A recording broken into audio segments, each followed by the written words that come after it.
My media product was able to use and develop real media products, as it was originally based on the format of RWD magazine. On the front cover of that particular magazine, the masthead was bold and in a bright colour with a standout background. I took this idea further and challenged the forms and conventions by making use of a standard text font and colour, but instead using a darker background.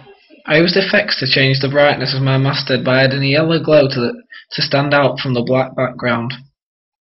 This contrast meant that my magazine would be easy to identify in shops, however also went against the conventions because my background was black. This is not usually seen in a conventional grime or R&B product, as it doesn't necessarily represent that type of audience. My double-page spreads layout wasn't originally based on the convention set by RWD magazine, however after consultation with my peers I changed my draft. It changed because they suggested it was too dull, as it only contained a grey background. The main feature of my magazine was on a character I created called Steve. He was a stereotypical grime artist, however I challenged the conventions by making him foreign. Making my media product, I decided to represent quite a large range of social groups, rather than focusing on a particular one. My magazine is aimed at social groups interested in grime, R&B, dubstep and hip-hop. I used a wider range of audience for a number of reasons.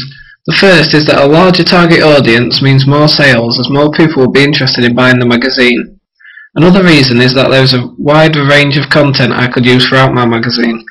The final reason is that because these are types of social groups / musical tastes I belong to, personally, I could understand and apply the conventions more effectively than if I were to, for example, create a product aimed at groups interested in metal or pop. The magazine itself can be identified to represent a particular social group. This is because of the clear conventions I've used. For example, the brightness of the heading FNT would instantly catch the eye of the target audience, as they would recognise the convention shared with other similar products. I also tried to use conventional fonts and colours throughout, as if this was not successful, the correct target audience may not be able to identify and therefore buy my product. My character Steve was also dressed in the same type of clothing and in a similar background to known grime artists such as Eminem and Devlin. I believe that a type of company such as IPC Media may distribute my media product. Currently they mass market for women, however they also produce popular music magazine NME. My magazine is a different genre to the NME magazine, however it also means that it will attract more males to the brand. However, it does contain pieces which could keep female readers interested. I believe that there is also a gap in the market for a product similar to my own. I originally intended my target audience to be teenage boys, aged 15 to 21, interested in types of music such as grime, R&B, dubstep and hip-hop. However, I found that having a target sex and age group meant that I had to restrict some content and also replace various images. I felt that if I abolished the sex and age group, I would have a wider choice of content to include in my product. This means that I have a wider audience and means it doesn't place restrictions on who were to buy it, except for the genre of music it focuses on. However, as the double-page spread is an interview with a male artist, it can be accused of being more aimed towards the male market.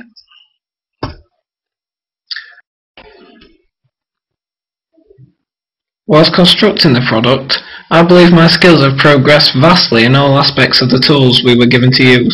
For example, to edit our images I used Adobe Fireworks, which I was already familiar with and of which I now believe I have mastered.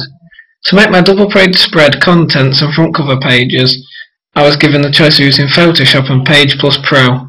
I decided to use both products available to me, so I made my double-page spread and contents pages using Page Plus.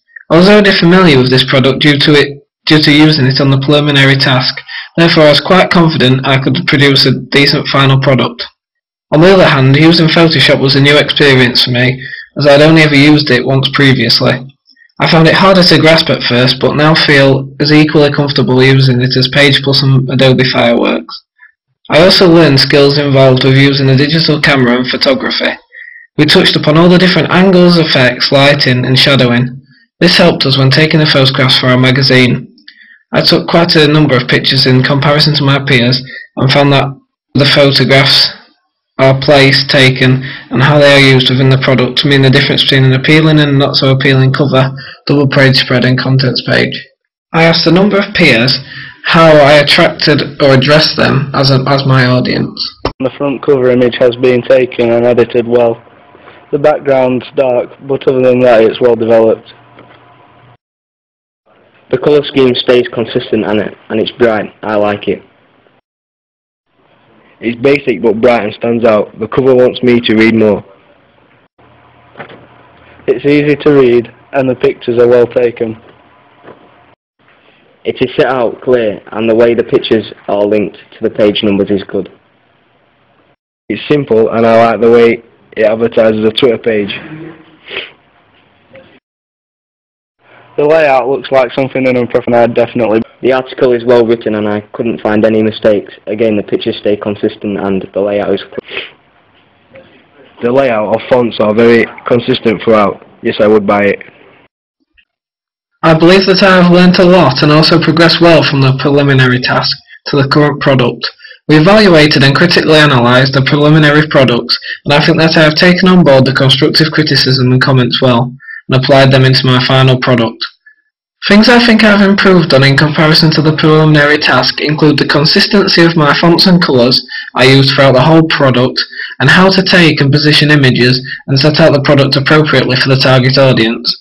I also believe that my improved and enhanced skills with the programs used to make the final product makes my magazine more professional and of a higher quality than the preliminary task. Overall, I am pleased with the outcome of my full product.